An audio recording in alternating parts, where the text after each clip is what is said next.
All right, welcome to the third season of the Better Together podcast. We have some incredible people in the room. I will name our guests last, but to the left of me in front is my beautiful wife, Ariana Garcia. And then to the right, Bailey Brown, our new marketing intern. Ian, our co-host, will be joining us in future episodes, but he is on a well-needed vacation today, which is really fun. And I get the honor of introducing a really incredible friend, Dr. Katharina Schmidt. We practiced saying her name well right beforehand, which is awesome. She has a beautiful name. And I wrote down what exactly she does because to me she's a friend and she's also a coach for our nonprofit Trellis. But I just wanted to honor her and do the right thing in explaining what she does better than I usually do. So Dr. Kat is a global leadership and executive coach. She founded her leadership, inspiration, and discipline movement in 2014, and she'll share a little bit about how that happened. She has a master's in business administration and a doctorate in leadership psychology. And I found out she doesn't brag about herself. She's very humble, but I stalked her and researched her on LinkedIn before the podcast and found out she was hiding a secret. She was awarded one of the top coaches in America for 2025. So she's the real deal. And she's an incredible coach. She's so good at what she does. But more than anything, I think, Dr. Kat, what I've noticed about you, even though you're a doctor, even though you're a leadership coach, you are so good at helping people see their value and their worth and drawing out the beauty and genius that's inside of them. So we're going to get to talk about that today and have some incredible conversation about collaboration, unity, and transformation, and hopefully draw out some principles that will help all of our listeners find out how they can work better together, whether that is in their marriage, even in their relationship with themselves, in their relationship with God, family, community, work, whatever it might be. I think that we can all learn from each other. So that's the joy of being able to talk to different people that are so gifted and working in different sectors. So Dr. Kat, why don't you share a little bit of your story, how you came to be who you are now, and then we'll just talk a little bit more.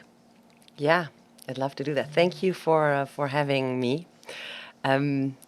My story starts in Germany. That's where I was born. And I was there until I started to study. I grew up in a commune, which is really an interesting fact about me because I live a very traditional life for someone who grew up in a commune. I've been married for 23 years. Never thought I was going to make that. Oh, wow. I have two wonderful, amazing sons who do very well. Like everything is pretty organized. Like we're very, I would say, almost boring. We're not, but we're very traditional family. And I grew up in a commune. We were like 16 people in one house. They were depending on who we would take in and who we would give shelter. There were like 3 to 4 to 5 kids, 3, 4 families, and then some people who needed help. Everybody had a responsibility. Wow. So it was a better together concept. Wow, that's so interesting. And it was That's very so cool. early on. It was also like it's very left, very progressive. They would smoke pot and discuss the story of the world and where they wanted to be. And I think that definitely formed me because I didn't only have a mom and a dad. I had like many dads and many moms, and they would read to us and they would treat us. And I think that is a value in me. And it's also subconsciously a value that I've given to my kids. Equality is so important for me. I'm like, you and I are equals, and it doesn't matter what you do or where you come from. I'll treat you as an equal. That's so cool. I'm interested in you. I'm curious about you.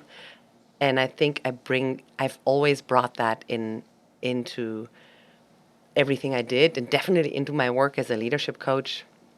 I practiced DEIJ before it was hot. What is that? What's DEIJ? Diversity, equity, inclusion, belonging, justice. And my leadership always started with, let me listen to you, and I hope you will then be willing to listen to me. Yeah. And let me be influenced by you. And then I hope you will also be willing to be, and sometimes that's not even necessary anymore, but like there's a reciprocity, there is equality, there is a mutuality in the way that I practice leadership. And just So because you cool. have a title and you have like formal authority doesn't mean that you always have the better ideas. And I think that That's is so like beautiful. Yeah, it's that's a beautiful good concept. one. Yeah. Okay, I want to hear a little bit more about the commune. So how did that start? Let me think. So they had and it was funny because my parents were teachers, and they had a psychologist and a professor in architecture, and and they also had this ideal they wanted to have, which I find funny now. They wanted to have working class people in their community. So it was Interesting. always a mix. Yeah. It needed to be a mix. They started a kindergarten where they also said half. It needs to be half blue collar, half white collar. So that was important. I don't exactly know how it started, to be honest, but I'm gonna find that out. Okay. And it was this big house with a big garden, and we would have Cool. big brunches and Easter parties, and people would like to come to that house. And then out of the commune, they developed kindergarten in different places for us to stay as kids. So cool. That's interesting because I think in the past, like maybe 100, 200 years, the family unit became normalized. Yeah. Whereas before it was villages and communities that were raising families together. Yeah. So you guys were kind of doing something that feels odd to us, but was actually totally normal Yeah. in the past. Yeah. And I love the idea of having like the white collar and then the blue collar. What was the thinking behind that? And what was your experience in being in an environment like that where there was this intentional diversity? So it's interesting. I always said instead of going to the church, we would go to demonstrations against nuclear power, against a third landing lane on the Frankfurt airport. So when we would walk with other people against something that wasn't in their ideal. And I was I was a kid. I was tagging along. Yeah. So it was. I think it came out of very early on the idea that we need to work for equality. We need to bring diversity in, and we need to work for equality. It doesn't. Not all of them. Some of them had red marks and like understood what potential consequences could be of inequality growing. And I think that was the ideal behind it. But I've never really dived deeply into the origin. Well, I love the intentionality behind choosing these are the types of people that we want to include so that we are not like monopolizing and like unintentionally just creating like a subsect of people, and we're actually representing some diversity even within the working class. So practicing what you preach, I think, is cool. And Caden, I think you work and live in an environment in contexts that have a lot of diversity. And Trellis is a great example. Yeah. And Better Together definitely needs diversity. Yeah. And it's not always, it's not always easy to make diversity work because it's different. And it's hard. There's friction. For sure. But Better Together needs diversity, needs diverse talents, diverse perspectives on the world. Yeah, one of the things I notice on our team is we have intentionally brought people into our team, not simply like for the sake of filling like a role, like an ethnic role, like, oh, we need this many Hispanic people, this many Asian people. But they've happened to come about, and it's been really beautiful to see. Yeah. But one of the things I notice is there is so much learning, and like you said, it's not always very easy. No. Like sometimes there are hard conversations that happen, even within our team, of like, hey, like this might not be super appropriate, and some people might perceive this differently. But then there's also opportunity to celebrate each other, and I think one of the things the world is lacking is opportunity to learn in safe environments and honestly just be silly and stupid without like these really intense consequences. Like I think my heart breaks over like the cancel culture idea. Yeah. I think to some extent there does need to be boundaries set in place with relationships when they become unhealthy, but I would love for people to be able to learn from each other and grow in understanding, allowing each other to be silly and stupid sometimes. Yep. And then calling each other out if that does happen, and then moving forward together. Yeah. But like you were saying with the white collar and the blue collar, it does take intentionality to make that inclusion, that diversity happen. And it's not just for the sake of like filling the slots. It really is so that we can see like the full picture of humanity, because we can draw something out of that. Okay, so I want to hear a little bit about how you went from this hippie commune lifestyle. She is the one that used that word earlier, so I feel comfortable saying it. To being in the professional world. You're working with CEOs, executives. In the business world, you have your master's in business administration. I don't think that people usually see those two things going together, like hippie families in a commune and executive coaches in business administration. Tell me about how that happened. I did what many people do when they grow up and become adolescents. I really turned 180 degrees. And studying business, international management, I studied, half of my study was in Holland. So I studied 2 years in Germany at the university and then 2 years in Amsterdam at the university. And that was definitely not what was done or what was aligned with the values of the commune. I just needed to set my own boundaries. I found the business world, the corporate world, very interesting. My first job was actually at a bank, and I was disillusioned getting into the bank and being an intern and being able to see the different parts of the bank. And people were so cynical. And cynicism, I think you know that, is the opposite of hope. And ideas and curiosity. Cynicism kills curiosity. And I was so disillusioned. I was like, okay, no, I'm not going to do this. I think I'm going to be an animator on the Canary Islands, or like I'm going to withdraw. And I did it for like 2 years. I went through the internship program. And then I went into consulting. I still lived in Amsterdam because I fell in love with the city later with who is now my husband. And I came into the training and coaching world, and I found what I believe is was one of the biggest gifts in my life, an organization who I would now, with my doctorate language, I would describe them as deliberately developmental. So they were highly profitable, and it was about money, but it felt like that first and foremost. It was about developing people. Wow. Hiring the right people. They would spend so much time. So I sat in this U shape with lots of other applicants, and we had to present in front of the group, and they were like all of these new potential colleagues. They hadn't hired us yet. This was part of their selection process. And then the training of new people, the people that they brought in was very intentional.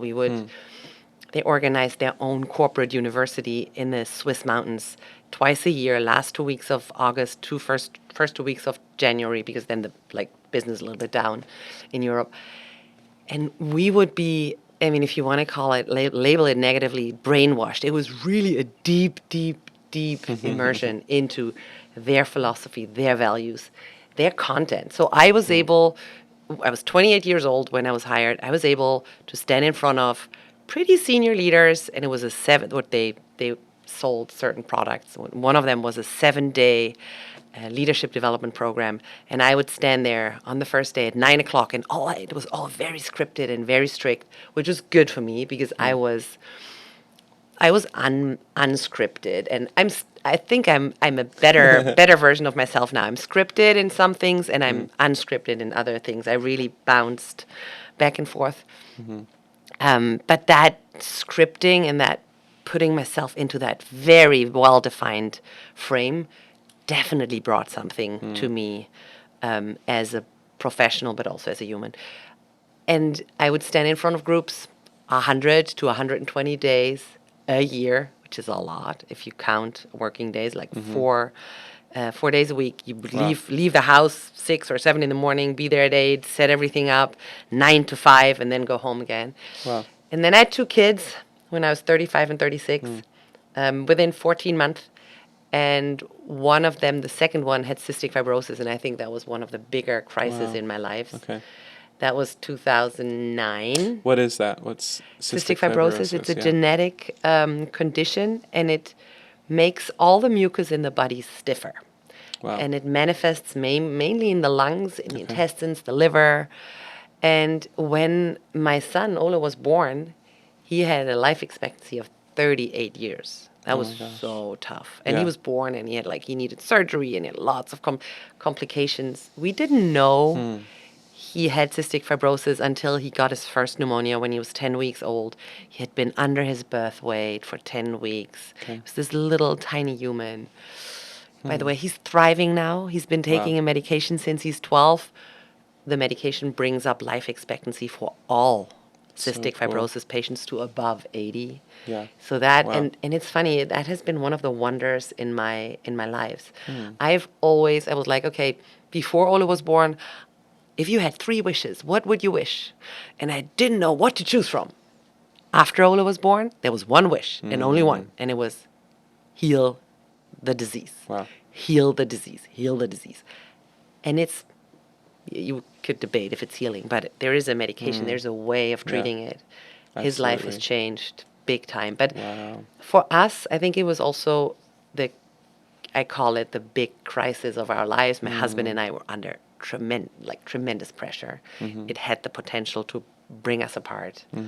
For a moment, we weren't better together. Yeah, I've heard that a lot of the times when families that are experiencing crisis after their first child's birth, whether that is like them passing away, like the child passing away, or sickness, it actually is like one of the biggest reasons why people end up divorced.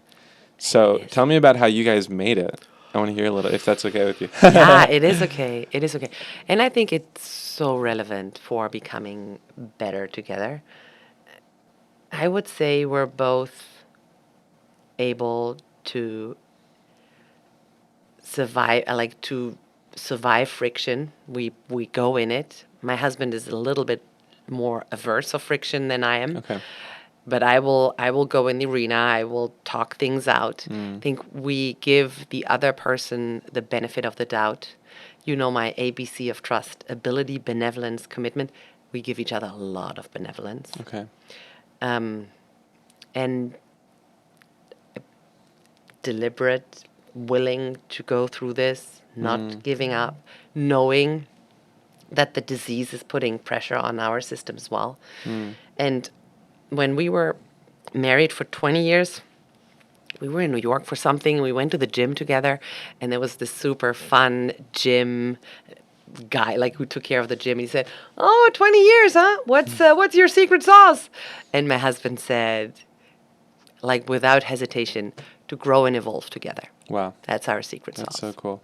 Yeah, not be perfect, but to be willing to be in the process together. Yeah, that's cool. Yes. And then in the midst of all the doctor's appointments, the complication with all of that, what were maybe some of the the key habits that you guys created, or some of the the practical things that you guys did to actually create space for that growth and evolving with each other? And also, what did benevolence look like for you guys in that space? Yeah. So one thing that definitely changed, you need to be very clean and very hygienic with the disease, because every cold could potentially and pretty quickly mean pneumonia. Oh, wow. And every cold for us ended with antibiotics. So in the beginning, he would take 80% of the time he needed to take antibiotics because there was some kind of germ in that sticky, stiffer mucus in his body, and then 50% and less. So I think I became pretty militant at managing the house and the people that would come in. You couldn't come into our house with a cough. I was very clear. Even the grandmas couldn't. And I think that's good. Arne totally went on board with that. There were two things that we really did differently. I focused on the millimeter in his life, in our lives, in our house, in hygiene. It was very, very focused on that little human. And Arne started, my husband, started an amazing foundation, which we called Run for Your Son.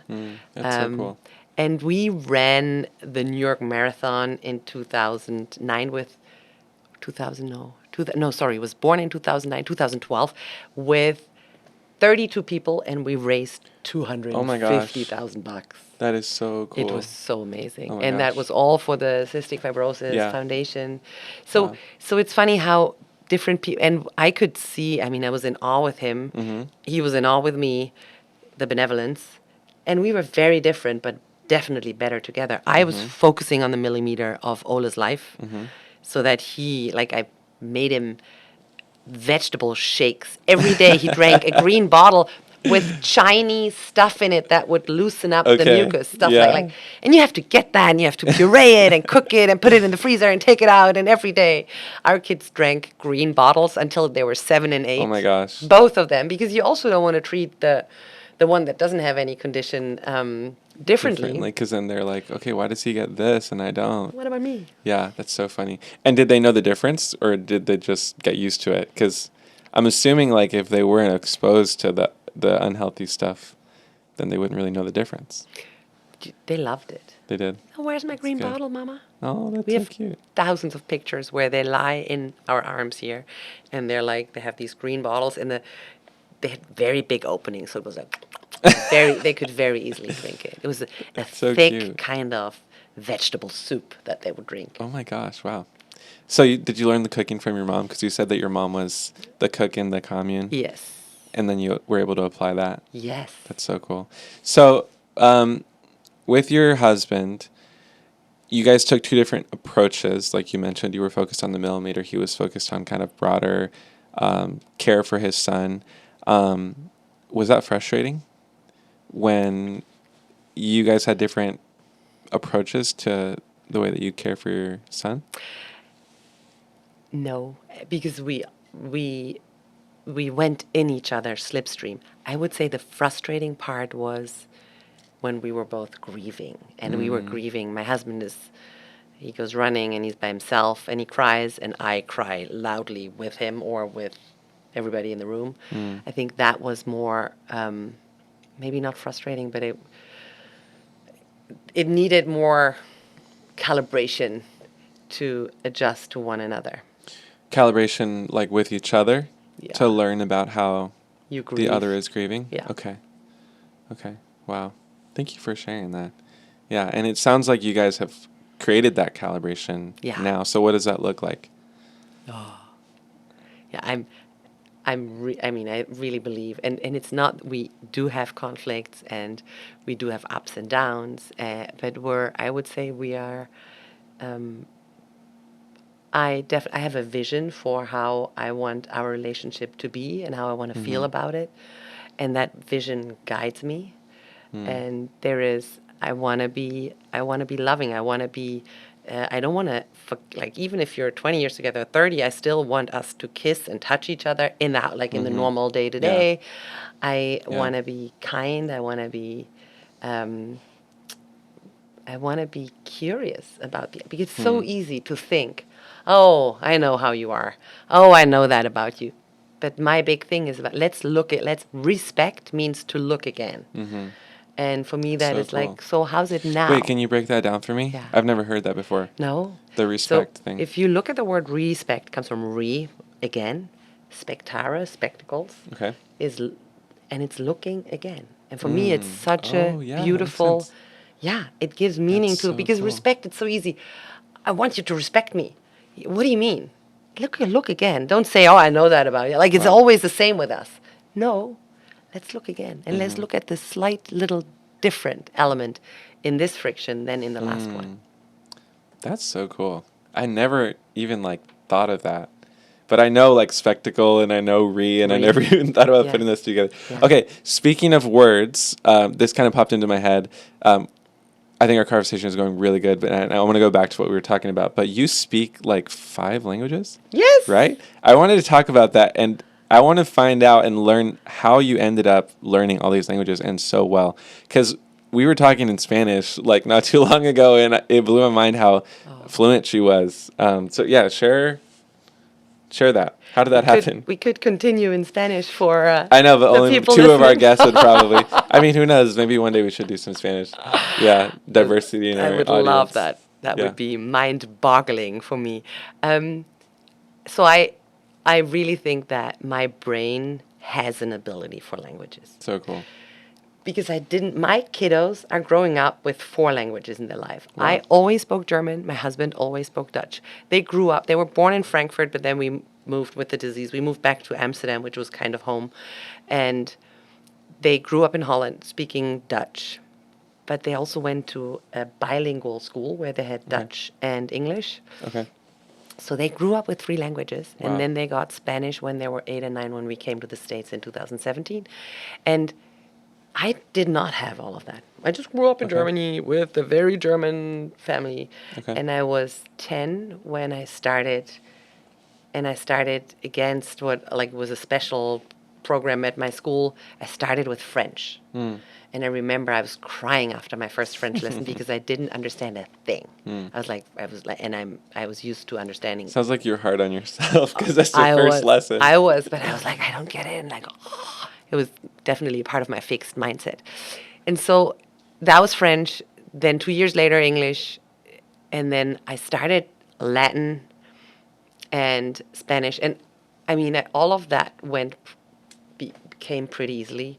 And then I met a Dutch guy on a vacation, and I fell in love. It wasn't my husband yet. I fell in love with him, and I traveled there a few times. And when I was studying, we still had a relationship, and I learned Dutch on the back of the bike of the guy. Like, how do you say this? How do you say that? And Dutch and German are pretty close, but they're also very different. Okay. And my mouth, and I know that in English I have a beautiful Dutch accent, which I cultivate. I think that's my thing. It's my thing. Yes. And in Dutch, they can't hear that I'm German. Oh, wow. They don't hear That's that I'm cool. German. So there is something in my mind. Okay. And I always liked traveling, but I think it really is the brain that has a certain wiring. Yeah, that's that makes cool. it easy. And then you said your kids went to school and learned Spanish, and then how did you end up learning Spanish? So after the Latin, my school offered it. I took it. Oh, and then I think I told you that about me. When I studied, every break, and we sometimes had 3-month breaks, I would travel to Latin America. I did Mexico, Guatemala, Honduras, Belize, So cool. Venezuela, Colombia, and I traveled. And when I was in Ecuador, I started in Ecuador, in Quito. I did this 2-month language program, and that really brought the Spanish 2 months. in. Wow. Yeah. And I played Interesting. 2 seasons in Spain. I played volleyball 2 seasons in cool. Spain, which then Wow. brought the Spanish accent. I now speak with, it's cerveza. Gracias. What is it called? La F. Castilian. Yeah, castellano. Yeah. Yeah. Wow. Okay. So there are some things I want to touch on. I want to touch on the volleyball, but I want to touch on the languages and what doors those have opened to you, especially when it comes to collaborating. Because it sounds like because of that gifting that you have, those doors were open culturally, and you were able to engage with different people. So tell me about maybe some of those experiences and how that really helped just create connection across different languages for you. Yeah. And so for me, Better Together is closely related to leadership. And I believe everybody in Better Together brings leadership to the table. And for me, one of my values is curiosity. It's learning. And it's fun. The doctor in me loves to look at what does the research say? They're really solid research that people who are curious get better negotiation results, are more likable, learn faster, get to better results, are more successful. Curiosity is a big characteristic, and it's not something that you have or you don't have. I really believe you can train it. I think that here we come to the Commune.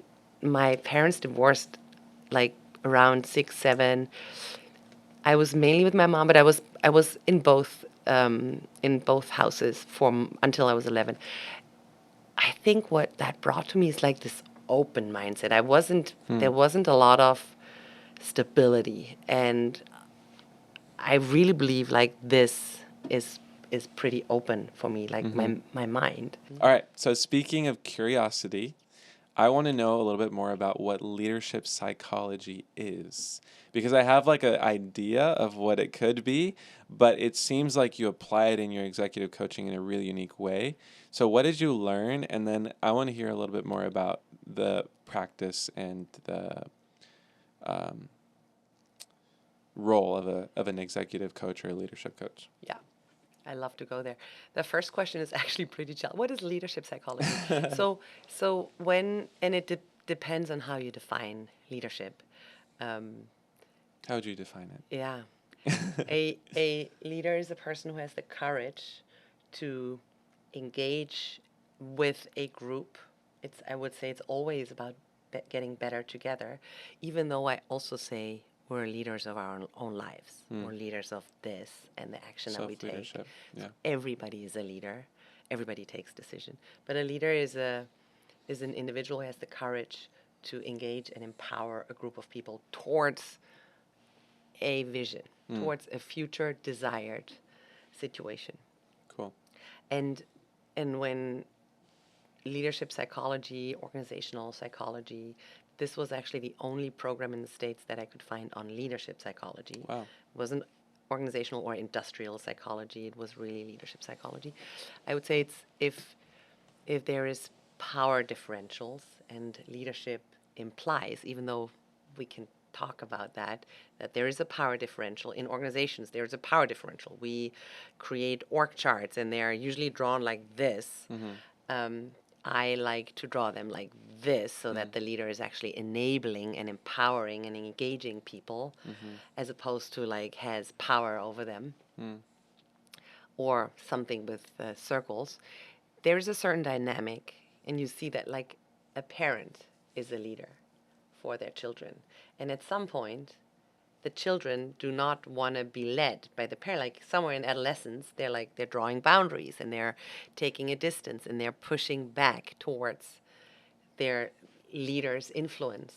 And a leader is also someone who has influence and who has a certain amount of power. And there's dynamics that come with that.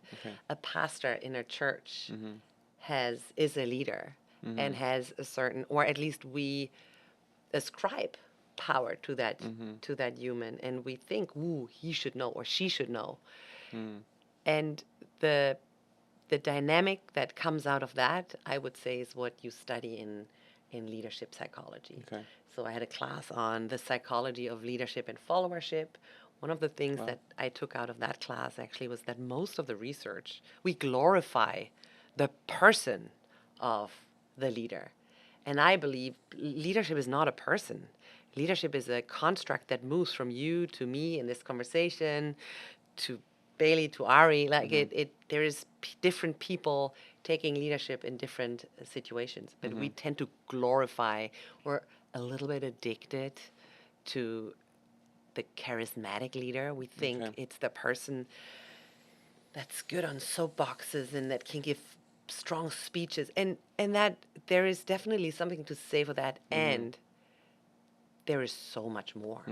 Tell me a little bit more about the charismatic leader. Why do people feel drawn to that personality type and ascribe leader as equivalent to a charismatic person? Yeah, I think we all look for salvation. You're better at explaining that than me. And we tend to delegate our own responsibility to take leadership of our lives to someone else. And whether it's the political leader of a country, or the leader of our church, or the king, or my husband, or my therapist, we tend to delegate some of that responsibility to authority figures. That's what we've learned in childhood, and we continue that, and sometimes we become a victim in the process, or a villain. And I think people who promise us, and you've seen figures in history, people who promise us that they will solve our suffering, are just, it's very attractive for us. we could have another podcast on how in the Bible that like is being done and like in church and God and Jesus. I'm sure you would inspire me.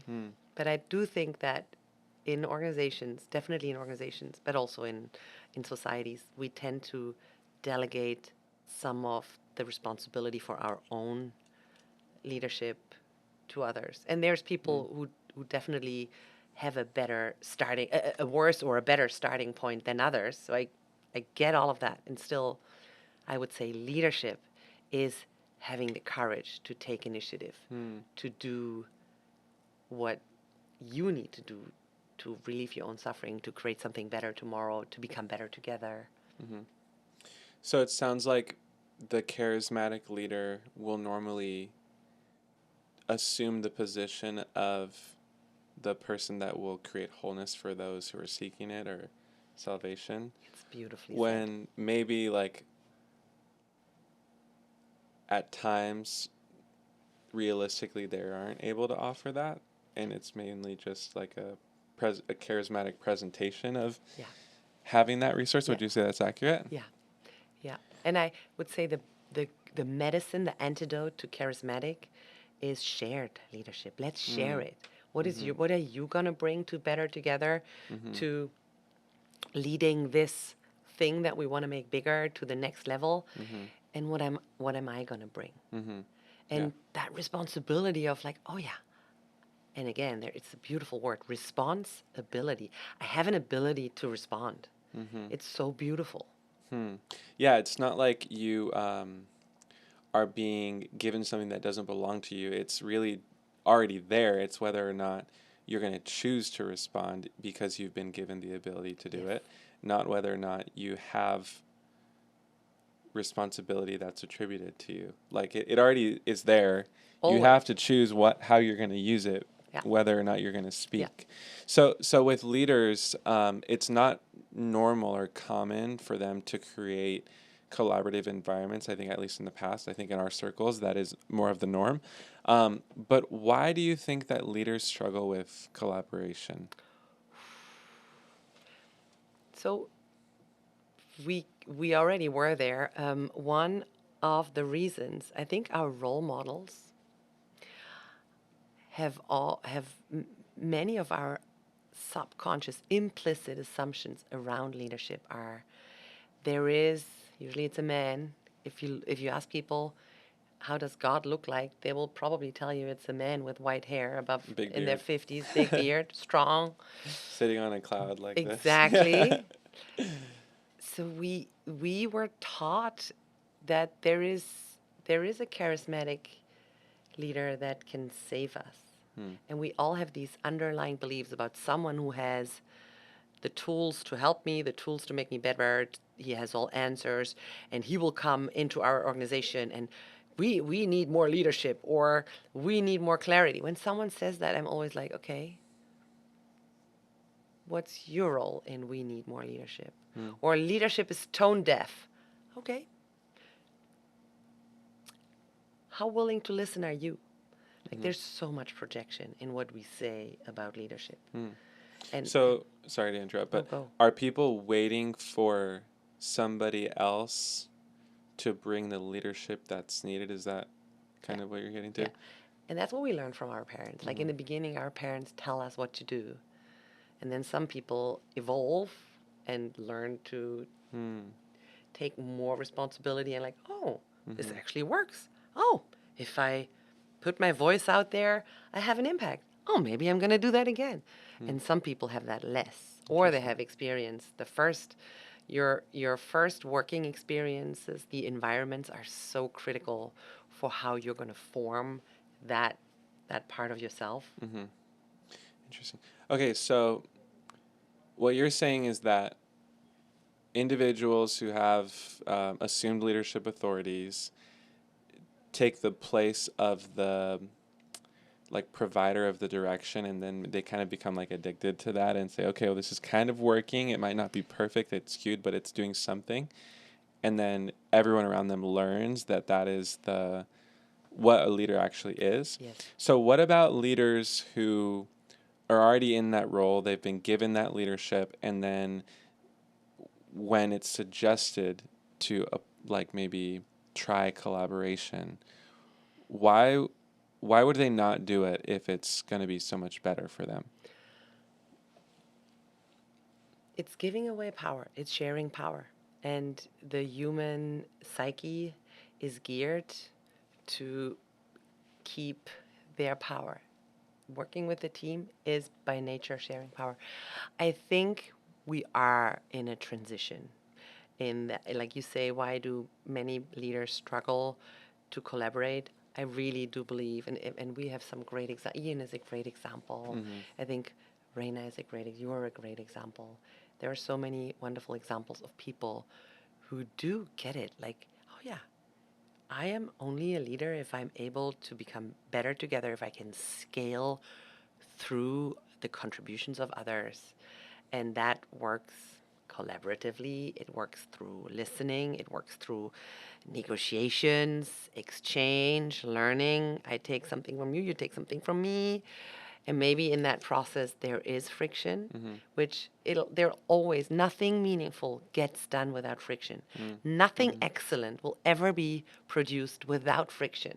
So we need to be okay with that friction. Yeah. We need to have some guidelines. I do think we're transitioning. The startups that I work with, oh my goodness, it's a different world from the big Wow. thousands of people corporates. Yeah, tell me a little bit more about that. Oof. They're so living. They're so living that ideal of better together, especially in the beginning when they're starting to grow and have success. There's this beautiful organizational life cycle model where it starts with early struggle, friction. Nothing meaningful gets done without struggle. Struggle is a sign we're growing. Once early struggle, do we have enough funding? Do we have clients? Does this work? Works out, you get into fun. And fun is like, we do have a product that people want, or a service, or this is growing, this is working. And we help each other. There's a lot of benevolence. We work together. We're better together. And when fun works out, we get into whitewater. And whitewater is like, there's too much complexity. We grew so much that we can't handle it anymore. And then you need a little bit of process. Okay. Just like you're doing a trellis with EOS and Isabel, doing an amazing job at like making you color between the lines, getting you all in. Enough process, not too much, just enough, so that we can, again, scale more, get better together. Okay. So if a leader is in that position where they're like, okay, the leadership that I'm working toward isn't necessarily functioning the way I want it to, and I'm ready to try collaboration, but I don't know how, and I'm afraid of losing power. Yeah. What would be some principles or instructions that you would give to them? The first one is just the awareness of that the human psyche is afraid to lose power, and that inner dialogue with, I am willing to share power because that is the way for us to grow, to become better together. And then I would say, go on a listening tour. I always tell new leaders, don't succumb to that call. People will try and call you to like solve all our problems. Now that you're here, solve all my problems. Don't succumb to it. Say, I love that and I want that, and it's going to be a journey and I'm going to be with you. And before, I want to listen to you. I want to hear where you come from, where you see the organization. I want to gather data, and I want to do that with everybody in the organization, or depending on how big it is. So I always send people on a listening tour, and I send them on, I tell them, like, manage that expectation. Here comes our savior, save all our problems. Hey, by the way, it's work in progress all the time. I'm with you, and before we're going to solve any problem, before I am going to solve any problem with you, I want to listen. And give me 100 days, 90 days, I don't care. Give me some time to orient. I also want I want to see how the outside world is seeing us, and what opportunities they see for us, or what strength, what areas for improvement. I think that is a big one to start your collaboration journey. And then you get your ideas from the conversations that you have. Wow. Thank you so much, Dr. Kat. This is so good. If somebody wants to find you and learn a little bit more about what you're doing, how would they do that?